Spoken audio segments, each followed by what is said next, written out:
शेवटी आपला भाव महत्त्वाचा असतो. काय ते पुढे मी शेअर करते. पण काल ना एकादशी होती आणि एकादशीचा उपवास आज सोडायचा होता. आज थोडा उशीरच झाला होता म्हणून अंघोळ वगैरे करून सगळ्यात आधी देवपूजा करून घेतली आणि त्यानंतर लगेचच मी स्वयंपाकाला लागले. आज जेवणामध्ये बनवली होती मसाल्याची सोयाबीन वडी, कुकर एका साईडला लावलं आणि गाजर, डाळिंबाची, हिरव्या मिरचीचा तडका देऊन तयार केलेली ही कोशिंबीर खूप टेस्टी झाली होती. यांनी ना एक्झिबिशनमधून पालकचे हे पापड आणले होते, ते तळून घेतले. पावसाळ्यामध्ये तळलेलं खाण्याची मजाच वेगळी. कढईमध्ये रवा भाजून घेतला आणि त्यामध्ये गूळ घातला. गुळाचा हा शिरा मी पहिल्यांदाच ट्राय केला. यामुळे कलर इतका छान येतो ना आणि तितकाच टेस्टलाही हा खूप छान लागतो. नैवेद्याचं ताट तयार केलं आणि विठ्ठलाला किंवा विष्णूंना नैवेद्य अर्पण करत असताना प्रत्येक पदार्थावरती तुळशीपत्र ठेवावं.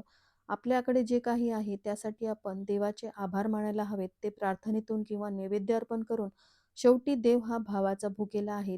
तुम्ही मनापासून केलेल्या एका छोट्या कृतीतूनही तो प्रसन्न होतो. भेटूयात पुढच्या ब्लॉगमध्ये. बाय.